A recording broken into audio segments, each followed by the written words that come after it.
Hello and welcome back to Chola Chef. My name is Tweety Gomez and thank you for joining me in my kitchen.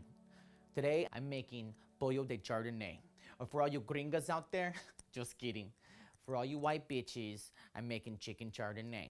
Now, what I use instead of chicken is I'm gonna be using some pigeons that I killed in my backyard because they were snooping around my fucking dog bowl. So the recipe calls for 3 tablespoons of motor oil. It's olive oil. Do I look like Rachel Ray to you, bitch? No, I don't look like Rachel Ray. I'm fucking Tweety, and this is So I use 3 tablespoons of motor oil. 1, 2, 3. Don't worry about measuring, because it doesn't matter. And then let's go to the stove. Okay, now I'm over here at the stove, and I'm gonna take my motor oil and pour it in. And then you take your pigeon, and just lay each piece of pigeon on like so. Oh, I should probably take my gun out because I don't like to be so close to fire when I got a fucking gun, you know? So I'll put that on the sink right there. And then throw that in there. We'll just let that simmer for a minute. So while the pigeon is simmering, I'm gonna go ahead and make the sauce.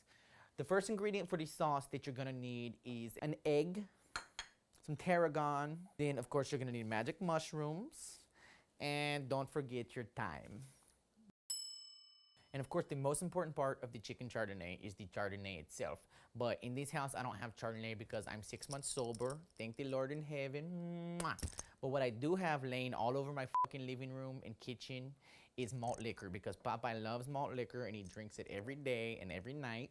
So I'm gonna be using his malt liquor to replace the chardonnay. So first of all, we're going to take an egg. I use brown because brown matches my skin tone. Not on my face because I use a light powder on my face that lightens me up a bit. But that's a whole nother cooking show. So I'm gonna drop in the egg. Don't worry about if you get shell in there because it just adds flavor and crunch. Then I'm gonna use a little bit of tarragon. Then your magic mushrooms. You just use these according to your taste because everybody has a different tolerance. And then of course, your thyme.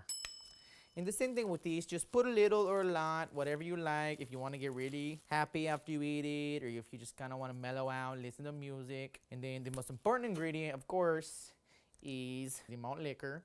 So I'd say put about that much. And be sure to get every bit out of there.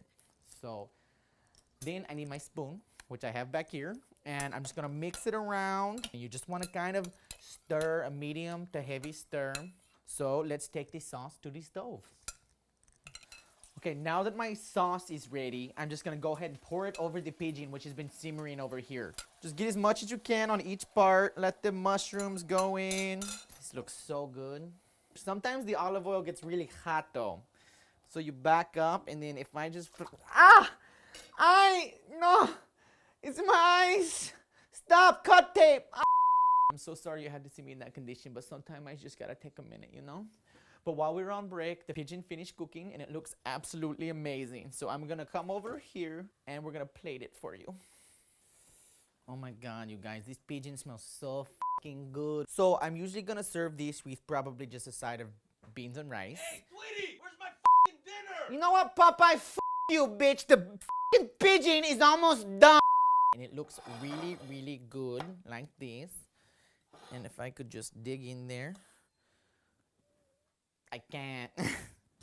6 months sober. I almost... Anyways, thank you for watching Chola Chef. And please join me next week when I make one of my favorite breakfasts, crêpes Suzette de Paris. Bye.